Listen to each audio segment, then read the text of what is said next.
Hello, this is Bill Webb, aka Billy Indiana.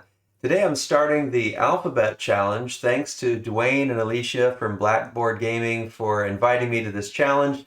I've enjoyed seeing Rolling with Reggie's videos on this series and also Dwayne and Alicia's.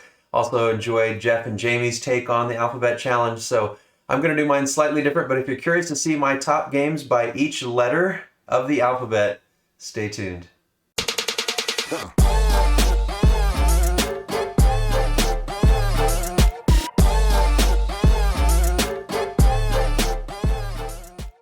So I want to keep my videos kind of snappy and shorter, and I want to talk about a lot of games, so I'm going to break it into 4 kind of shorter, hopefully, videos, and I'm going to follow the numbers and letters on a phone. So we're going to do 2 and 3 on the phone, A, B, C, D, E, F today, and then we'll do J, H, I, J, K, L, and we'll break it up into the 2, 3, 4, 5, 6, 7, 8, 9 combinations, and just do my videos that way. So today we got A, B, C, and D, E, F, 6 letters. My favorite game. Now, I did limit myself to games that are currently in my collection, not ones that I've previously owned, and games that I've played and rated on BGG. So let's start off with letter A in the alphabet. And I have 17 games in the letter A that could qualify for this. I'm going to talk about the top 4 that kind of vied for contention very briefly. One is Adventures of Robin Hood. This Cosmos game by Michael Menzel is really clever. It's a cooperative game. It's bag pulling out your pieces. It's got these little wooden pieces that you're moving across the map, and kind of a advent calendar style of play with the board game. So that was one I definitely considered. One is The Ancient World. Just played this once though, and so I didn't want to quite choose it, but really loving it. A Ryan Lockett game from Red Raven Games. And then another one that was really close, Ark Nova. I know this is a lot of people's favorite game in letter A, and it is a terrific game. I played it a few times now. Looking forward to playing it again with my wife over the break that we have coming up in a week. But my number 1 letter A game goes to After the Empire, Gray Fox Games. Really enjoying this one by Ryan Malk and Evan Halbert. And just also looking forward to playing this one over the break. And it's such a clever game where you're building up this castle or this territory, and you got these bad guys coming in and they're trying to pillage your fields or destroy your fields and wreck your castle. And it's just so much fun. There's tableau building, there's worker placement, there's a really cool, unique track that both manages your scoring and player order. Can't wait to play this one again. And my favorite A game, After the Empire. And B games, I only have 8 that fall into the category that qualify, and really only 2 of them were vying for contention here. And one is Baron Park. And Baron Park, I really enjoy the polyomino style of it. I love the theme of it. And I can't wait to get this back to the table. It's been quite a while since we played it, but it's a Phil Walker Harding game. Pretty easy to play, pretty easy to learn.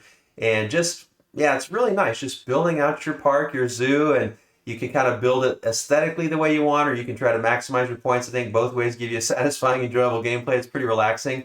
But Baron Park is one that was in contention.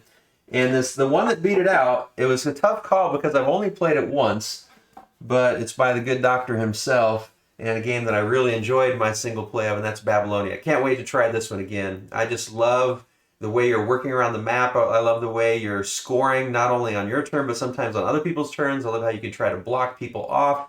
Knizia does it again. He's always developing games that I tend to love, and so this one just edged out Baron Park, even though I've only played it once. We'll see after multiple plays if I continue to love it this much, but for right now, it just takes the lead over Baron Park in the letter B. In the letter C, I have 30 games. Now, a lot of that is because I have multiple versions of Catan, I have multiple versions of Carcassonne, and so that's part of it, and none of those games actually made the top where I was actually considering them. Some of the ones that I considered, though, one is Cascadia, probably my most played game in my collection.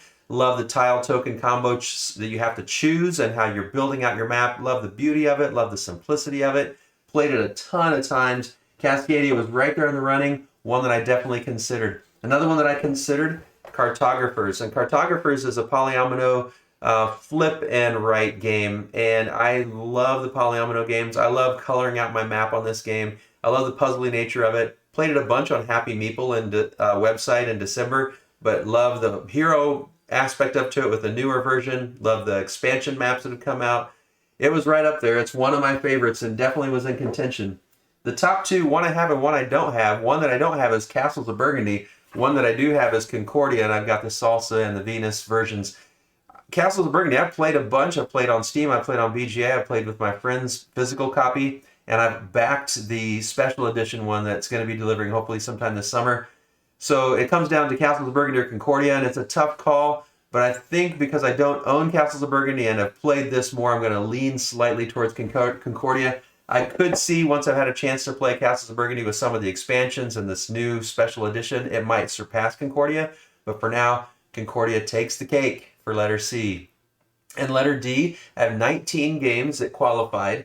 And again, there were several that, of those 19, I thought, well, these should vie for contention. One a lot of people don't talk about, and that is Dale of Merchants. It is a deck building game, and one thing that's unique about this is when you buy the cards, they go into your hand. And so, and the art is beautiful, all these really cute animals, and every group of animals has very specialized abilities. So you choose, depending on the player count, you choose a certain number of factions of these animals. And they all play very differently. Some play with dice, some don't. Some have really aggressive styles, some are really passive.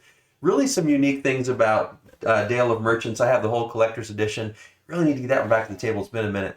But Dale of Merchants is one that I definitely considered. Another one that I considered was Dominion, and it's another deck builder. I would probably, if I had to pick one, I'd probably pick Dale of Merchants. I think the cleverness of how that plays as a deck builder is slightly edges out Dominion, but Dominion is one of the games that got me into the hobby, and I have so many expansions for it that the replayability in terms of mixing up the different kinds of cards available is just limitless for what I have already. This is just one of them that I have, Hinterlands. I think this is the most recent one that I picked up, even though it's not the newest one. So yeah, Hinterlands, Dominion, terrific deck building game. It's right up there. It has kind of a soft spot in my heart because it partly got me into the hobby, but it wasn't quite as good as the next two in terms of having to pick one. Next up is Destinies, and this is just a fun one by Lucky Duck Games where it's app assisted and it's competitive, but it almost feels like cooperative. You're racing each other basically, the competitive nature of it, but you're learning from each other as you're exploring this map and uncovering this story. And I just love it when you're flipping the tiles and you're exploring and you're finding new things out about the story. Destinies is a terrific game. I haven't even played all of the elements of it, all the expansions and everything. So it was right up there too, just slightly probably ahead of these deck building games that I also love. But the number one D game for me, Carl's an avalanche here, is Dune Imperium. And I love Dune Imperium so much, I've gone ahead and got the deluxe box with all the special features. I've got the X expansion and just recently received Immortal expansion, but haven't had a chance to play it yet. So Dune Imperium is number one in the D category for me. Now we move on to the E category, and this was an interesting category because I only have 13 games that qualify, and there were really only 4 that I felt like deserved to be in contention, for my opinion. And uniquely, I've only played all 4 of these one time each, so it was kind of a hard call. So let me talk about a few of them. One of them is Empires of the Void, and I just played this last week. It's a Ryan Lockett Red Raven game. It's kind of a mini 4X game. It took us a little while to play because it was the first time for 2 of us. So we were kind of learning a lot of it, and the person who was teaching us had been a while since they played, so we had to kind of refer to the rule book a few times. But it was a great, enjoyable game. I would like to play this more. It's definitely under consideration. I didn't choose it, but it's a really good game that I enjoyed quite a bit, and the art is wonderful. And it's kind of like a 4X game that's manageable and isn't like going to take you, a whole day to play, like Twilight Imperium or something like that. All right, sorry, I'm knocking things off the table here with all these games. Another one that I played, I have right over my shoulder here, played for the first time after I got the collector's edition, and that is Everdell. And I feel like Everdell could climb. I haven't played any of the expansions, just the base game, even though I have everything. But it's beautiful. I love the card play of it. I love the tableau building nature of it. I love really everything about it, but I just played it the one time. I would right now rank it slightly above Empires of the Void, just knowing all the expansions that I have to explore, and that there's probably going to be things in some of those expansions that maybe raise it up even higher. If it was just base game, I would choose Empires of the Void.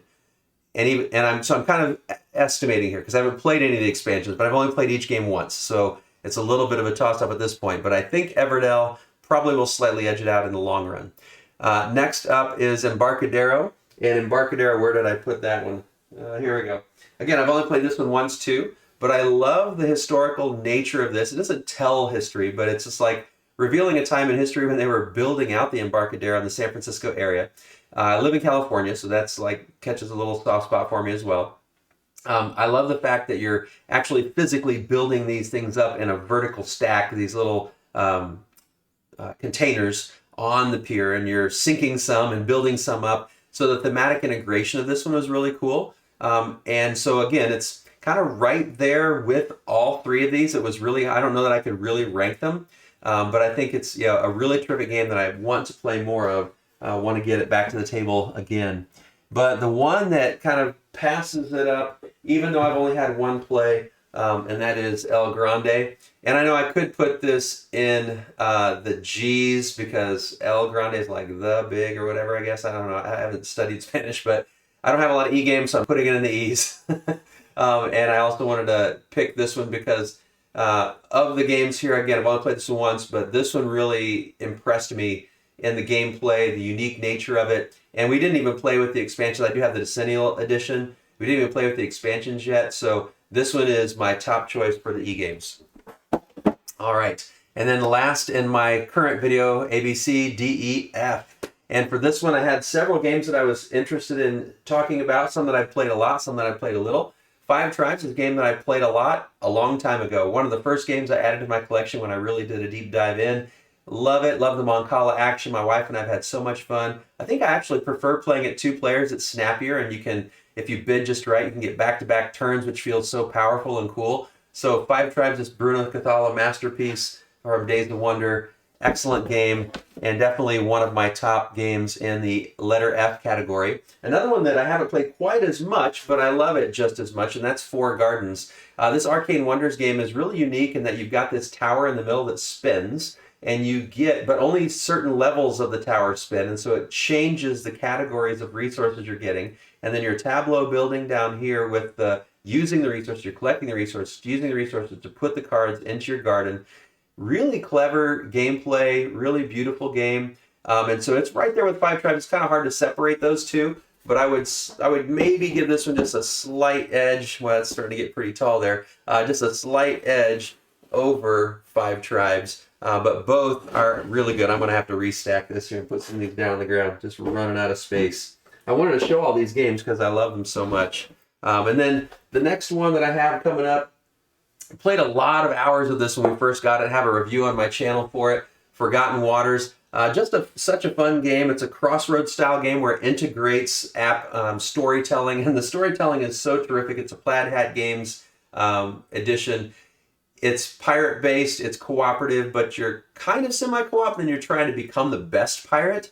And so there's that fun nature of trying to kind of beat them out. You're building out these constellations, just so many fun things about Forgotten Waters. It is right up there. One of my favorite F games out of the 13 that are in my collection.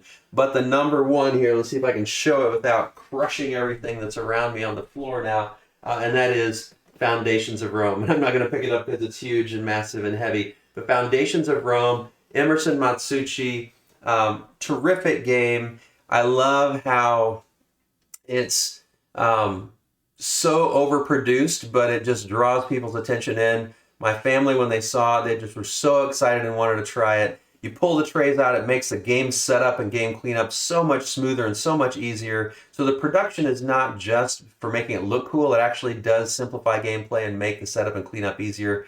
Instead of having to sort out all tiles and stuff, you just, hey, here's your tray of all these cool pieces. And there are so many expansions in there. I've only tried a couple, and you can play it cooperatively, and the cooperative game was actually quite fun. I don't think I would typically choose that over the competitive version, but Foundations of Rome, my number one game in the letter F category. So there we have it, A, B, C, D, E, F. Those are my favorite games in each of those letters.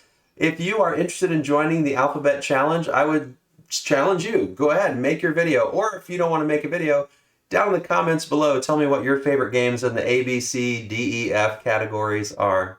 If you enjoyed the video, I'd love it if you give it a thumbs up, and it'd be terrific if you'd choose to subscribe to the channel. As always, thanks for watching. This is Billy Indiana, signing off.